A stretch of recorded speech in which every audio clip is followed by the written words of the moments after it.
안녕하십니까. 에스라의 나무강단 또다시 공부를 시작합니다.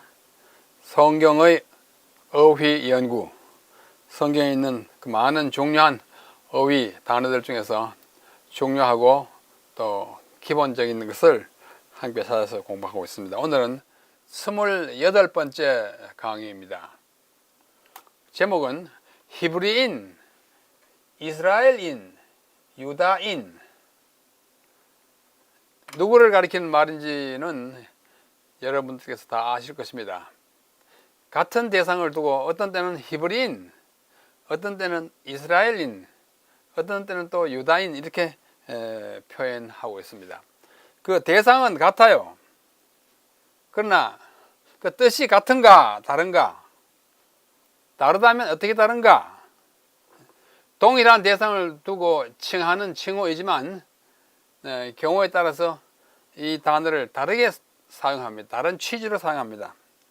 이 세 단어, 히브리인, 이스라엘인, 유다인이라고 하는 이 단어의 유래와 그것이 함축하고 있는 의미가 무엇인지를 우리 짧은 시간이지만 살펴보겠습니다. 이게 뭔지는 다 아시죠? 이스라엘 국기입니다.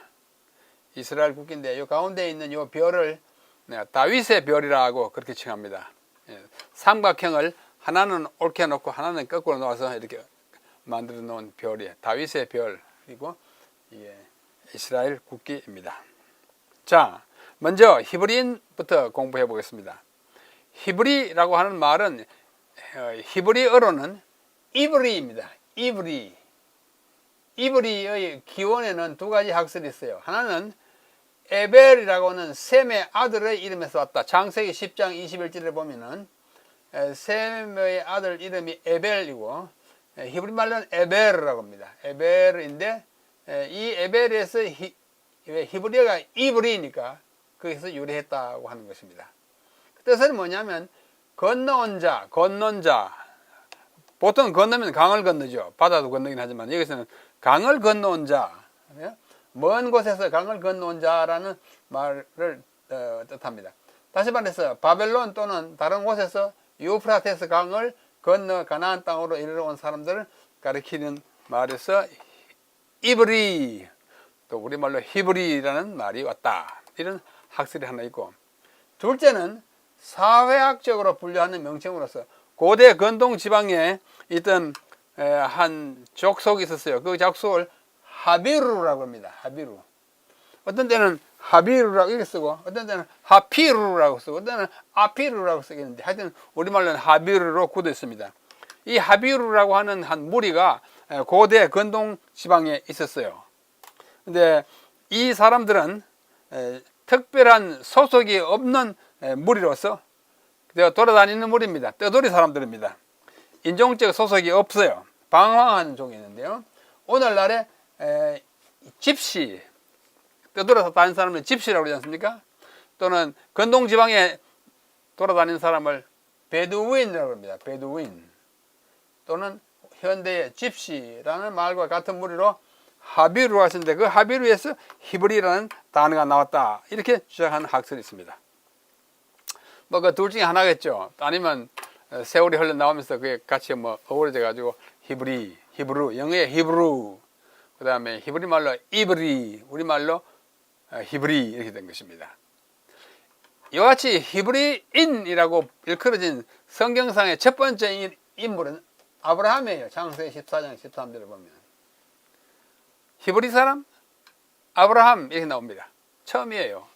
그때로부터 다윗 왕조가 수립되기 전까지, 그러니까 왕국이 설립되고 사울과 다윗에게 이어진 그 무렵까지 이스라엘 백성은 주로 이렇게 불렸습니다. 주로 히브리 사람 그랬어요. 특히 요셉의 이야기에 보면은 요셉을 가리켜서 그 히브리 소년, 히브리 사람 이렇게 말합니다. 또 모세 이야기에서도 그 히브리 여자가 낳고 히브리 아이가 이렇게 히브리가 써요. 여기서 히브리인이라는 단어가 많이 사용되었는데 애굽 사람들은 이 히브리 백성을 무시하거나 폄하할 때 히브리 사람 좀 이렇게 낮은 백성, 떠돌이 백성, 하찮은 사람들, 그런 어감을 섞어서 히브리인 그렇게 많이 일컬었습니다. 창세기 39장 14절, 17절, 41장, 12절, 43장 등대 보면 히브리라는 말을 자꾸 쓰고 있어요. 그때마다 그 배경을 보면 조금 빈정거리거나 얕잡아보는 그런 어감이 들어있습니다. 그 다음에 시위대장 보디바르의 아내가 말할 때, 보라, 주인이 히브리 사람을 우리에게 데려와가지고 우리를 희롱하게 하느냐. 히브리 사람 이렇게 해요. 또 히브리 사람의 아이 이렇게 말하고, 또 히브리 여인 이렇게 말해요. 히브리 물론 뭐 이방 민족인데 그렇게 불리겠지만서도 그 배어 있는 어감은 조금 낮춰보는 그런 어감이 들어있는 것이 확실합니다. 그 다음에 히브리 남자, 히브리 여자 뭐 자꾸 나오고, 히브리 남녀 노비라는 말도 예레미야서에 나오는데, 이 표현들도 천박한 백성이라는 어감이 들어있습니다. 그러나 다윗 시대로부터는 이 히브리인이라는 용어가 오히려 존귀하고 그 다음에 자랑스러운 하나님의 백성이라는 의미로 이스라엘 백성을 가리킬 때 히브리인이라는 말을 쓰고 있습니다.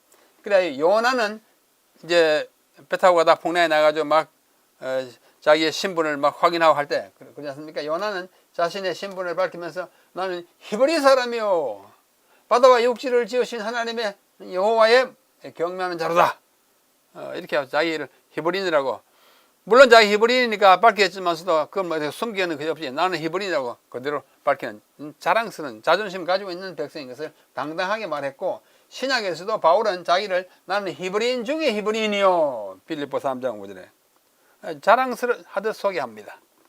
이리하여 히브리인이라는 명칭은 아브라함의 후손이라는 뜻과 하나님의 언약의 백성을 일컫는 용어가 되었습니다.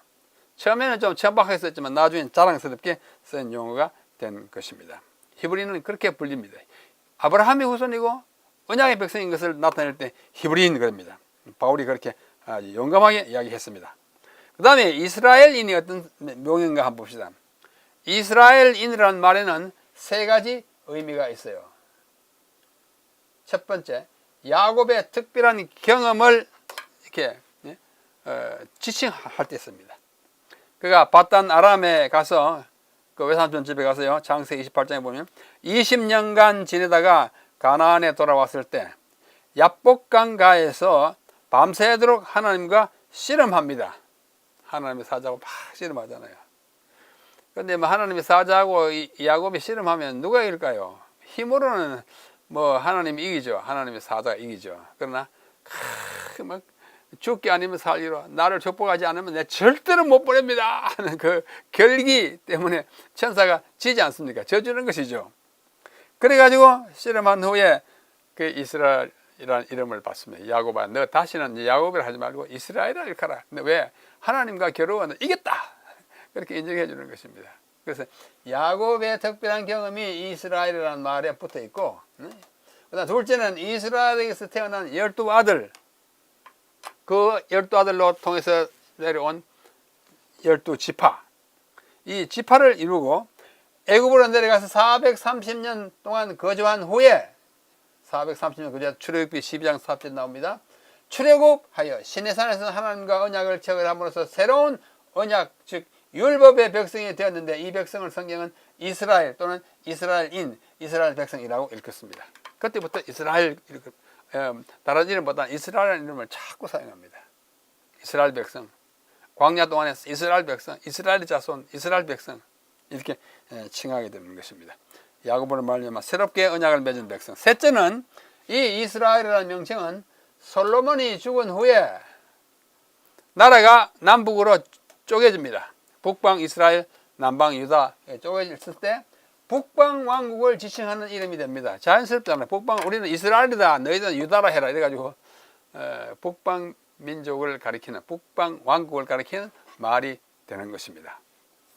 따라서 이스라엘인은 히브리인, 즉 아브라함의 후손들 중에서도 직계 적자로 여호와 신앙을 계승한 이삭과 야곱의 자손들을 가리키고, 동시에 출애굽과 시내산의 경험을 한 백성과 그 후손들을 가리키는 용어가 되는 것입니다. 그때부터 이스라엘 그러면 특별한 야곱의 경험을 하고 모세와 함께 광야의 경험을 한 택한 백성, 그런 때 이스라엘 쓰는 것입니다. 여기에는 아브라함과 이삭과 야곱의 신앙을 떠난 다른 아들들, 아브라함의 다른 아들 첩에서 난 아들 에스라든지 또 그 후손들과 분리되는 또 정말로 하나님의 약속을 계승하는 백성이라는 취지를 가지게 되는 것입니다. 이스라엘이 북방 왕국을 가리키는 말이긴 하지만 그보다도 야곱 곧 이스라엘의 후손으로서의 이교화하지 않고 여호와 신앙을 견지한 백성임을 강조하는 말이 이스라엘인입니다. 우리 이긴 백성이다. 정통 신앙을 계승한 사람이다. 그런 자부심이 엉켜있는 칭호가 이스라엘인이에요. 이스라엘 자손이고 이스라엘 백성입니다. 그 다음에 세 번째는 유다인이에요. 유다인은 우리 성경에는 유다인이라고 그럽니다만 일반 우리 사회에서는 유대인 그러기도 하고 또 유태인 그러기도 합니다. 유대인 한자로 이렇게 쓰고 유태인은 점만 하나 더 찍으면 유태인 돼요. 이러나 저러나 마찬가지입니다. 이 유다인이라고 하는 명칭에는 또 두 가지 의미가 들어 있습니다. 첫째, 야곱 곧 이스라엘의 넷째 아들인 유다의 후손인 유다 자손, 즉 유다 지파를 지칭하는 말이에요. 야곱이 12아들을 낳았죠. 12아들 낳았습니다. 첫째 아들이 르우벤, 둘째 아들이 시므온, 셋째 아들이 뭐예요? 레위, 넷째 아들이 유다. 찬송하리로다 해가지고 유다라고 이름 지었어요. 이 넷째 아들 유다를 통하여 나중에 유다의 왕가가 성립됩니다. 그래서 넷째 지파긴 하지만은 굉장히 특권을 받은 지파예요. 그래서 그 유다 지파 사람들을 영어로는 주다 하이트랍니다. 주다 하이트를 가리키는 유다인이다. 유다의 후손이라는 뜻이 있고, 둘째는 분열된 나라의 남방 국가, 북방은 아까 이스라엘이라고 했죠. 남방 국가에 있던 유다 왕국의 국민을 가리키는 말입니다. 특히 BC 580년 바벨론에 포로로 잡혀갈 때 느부갓네살이 와가지고 그 다 잡혀간 후에는 유다 왕국의 백성을 포로로 잡아간 이후에는 이 사람들을 특별히 가리키는 칭호로 유다인 그랬습니다. 그럴 수밖에 없죠. 유다 왕국을 잡아갔으니까. 이스라엘은 이미 그 전에 722년 BC에 아수르에 망했잖아요. 그로부터 뭐 굉장히 한 100여 년 지난 다음에 망했는데 유다에서 잡혀온 사람 유다인 이렇게 생각이 되었습니다. 우리말 성경 제가 사용하는 개역 한글판 성경에는 유다인이라는 단어가 64회 들어있고 유다 사람이 59회 나오고 유다인은 에스더서와 예레미야서에서만 사용되고 있습니다. 유다인. 그런데 예레미야서에는 13회 나오고 또 그 다른 책인 나머지 51회는 에스더서에 집중적으로 나와 있습니다. 에스더에 등등등등등 많이 나와요. 왜 이 예레미야서와 에스더서에 유다인이라는 칭호가 많이 쓰였을까? 우리 생각해 보면 자연스러운 답이 나옵니다. 이 두 책에서 유다인이 그렇게 많이 언급된 것은 그들의 나라가 망하고 먼 이국 땅으로 포로되어 간 암울한 형편과 거기서 살면서 민족 말살의 위협을 당하는 상황에 처했기 때문입니다. 에스더 그 당시에 아수에르 왕이 좀 어정한 왕이 그 간신들의 농락으로 유다인들이 다 죽을 뻔했잖아요. 그 누가 죽어야 하느냐? 유다인이 죽어야 한다. 유다에서 잡아온 사람. 에스더가 간신히 참 그 개입해가지고 하나님의 은혜로 이제 다 살아났는데 그런 유다인이 겪었던 그 위기, 죽을 뻔한 경험 이것이 유다인에게 들어있어요. 예레미야 때에 이제 유다 왕국이 망했잖아요. 그 망하는 유다 나라 그렇기 때문에 예레미야서와 에스더서에는 유다인이라는 말이 가장 많이 사용되어 있습니다. 바벨론 포로 후에도 이 명칭은 유다인이라는 명칭은 신약 시대까지 계속 사용되어 로마인들은 그 민족을 라틴어로 유다이우스라고 했어요. 유다이우스, 유대인, 영어로 하면 주라고 했어요. 주라 칭하게 되었고 오늘날에는 이스라엘 백성 전체를 일컫는 말이 되었습니다. 유다 지파가 왕조를 형성한 유다 왕국의 국민을 칭하는 유다인이 이제는 이스라엘 전체의 칭호가 되었습니다. 유다인 그러면 뭐 유다 지파만 아니고 남방에만 속았던 건 아니고 북방까지 다 합쳐가지고 유다인 이렇게 이게 그 개념이 좀 확대되어서 사용되었습니다.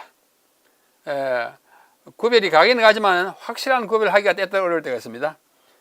유다인은 개역 한글판 제가 사용하는 성경에는 유다인이 64회, 유다인과 유다 사람 59회, 이외에도 유다 자손 44회, 유다 지파가 17회, 유다 자손의 지파가 5회, 그리고 유다 족속이 32회 나타나요.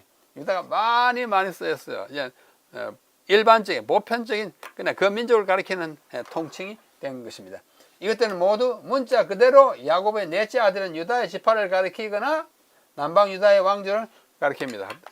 그때도 유다인이고 다 가리키도 유다인이 된 거예요. 확대된 거예요. 개념이 확대되어 나타나게 된 것입니다.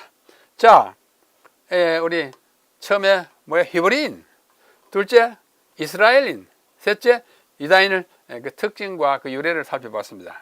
우리 잠시 비교하고 요약함으로써 이 강의를 끝맺으려고 합니다.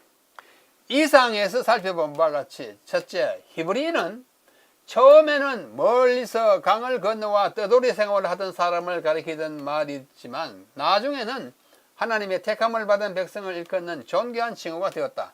그리고 그들이 사용한 언어를 가리킬 때는 히브리 말이라고 합니다. 유다어나 이스라엘어라는 말은 없어요. 그 언어는 히브리어입니다. 그래서 그 언어를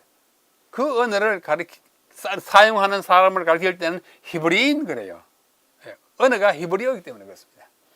그래서 그때는 히브리 방언 또는 히브리 말이라고 그랬지 이스라엘 말이나 유다 말이라고 하지 않았어요. 그러므로 별 볼 일 없는 무리가 하나님의 특별한 백성이 되었음을 강조하고 히브리인, 그 다음에 히브리어를 사용하는 사람을 가리킬 때는 히브리인이라는 용어를 사용합니다. 아시겠죠? 그 다음에 둘째, 이스라엘인은 야곱 곧 이스라엘의 후손이요. 야곱이 이스라엘이죠. 그들의 후손이 이스라엘인이에요. 12지파로 구성된 하나님의 선택된 민족임을 강조할 때 사용되는 것이 이스라엘. 광야를 통과한 사람들이에요. 현대에는 이스라엘이란 국가의 백성을 일컫는 말로 사용됩니다. 국가가 이스라엘입니다. 유다가 아니고 지금 국가가 이스라엘이에요. 그래서 이 고대 이스라엘 백성을 가르칠 때 이스라엘인 그러는데요.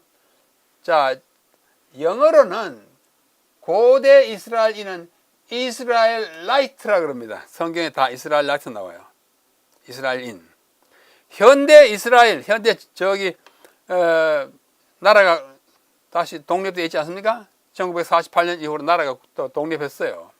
1000몇백 년 동안 나라가 없이 지나다가. 지금 현대 국가 이스라엘 국민은 이스라엘리 I를 붙입니다. 영어의 습관이에요. 이스라엘 아이트 붙이면 고대 이스라엘, E만 붙이면 현대 이스라엘, 이스라엘라이트, 이스라엘리라고 이렇게 발음합니다. 참고로 이스라엘 이 나라 이름이고 백성은 고대 이스라엘 백성은 이스라엘라이트, 현대 이스라엘 백성은 이스라엘리. 이라크는 나라 이름이고 그 나라 백성은 이라키, I만 붙입니다. I. 이라키. 쿠웨이트는 쿠웨이티.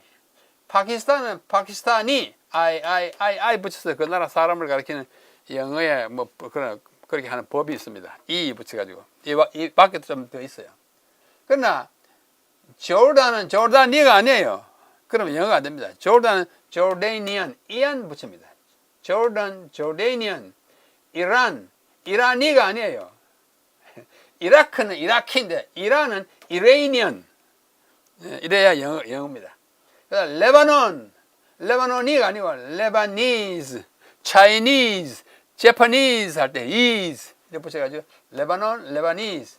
시리아는 고대 이스라엘 사람은 시를 붙입니다. 시리아크. 현대 이스라엘 시리아 사람은 시리안, 코리안처럼 이렇게 해요. 참고로 그렇게 말씀드립니다. 그래서 이스라엘 우리가 다른 거 다 사용하지 않더라도 이스라엘라이트, 이스라엘리는 자주 사용하니까 그렇게 알아두시면 좋겠습니다. 셋째로 유다인은 남방 유다가 멸망하고 그 백성이 바벨론 포로대간 때로부터 사용된 말로서 남방 왕조 및 그 영토를 위주로 하여 일컫을 때 유다인 그럽니다. 유다인 그래요.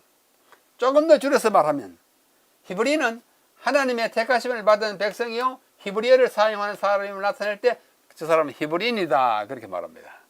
이스라엘은 그들의 혈통과 민족을 강조하는 칭호입니다. 이스라엘 야곱의 후손이다. 야곱의 경험을 한 사람이다. 그 다음에 유다인은 남방 왕조와 그 영토를 염두에 둘 때 자주 사용하는 용어입니다. 오늘날은 뭐 한 사람을 두고 히브리인, 이스라엘, 뭐 유다인 다 칭할 수 있어요. 그러나 그 유래와 그 함축된 의미가 무엇인지를 잠깐 살펴보았습니다. 그래서 이것이 뭐 그래 중요하냐 할지 모르지만은 중요한 사람들은 중요해. 왜 세 단어를 그렇게 복잡하게 하지? 복잡한 게 아니라 각각의 그 유래와 그 함축된 의미가 있기 때문에 그렇습니다. 히브리인, 그 다음에 이스라엘인, 그 다음에 유다인. 왜 그렇게 부르는지 그 유래를 살펴봤고 그 숨겨진 의미를 함께 살펴봤습니다.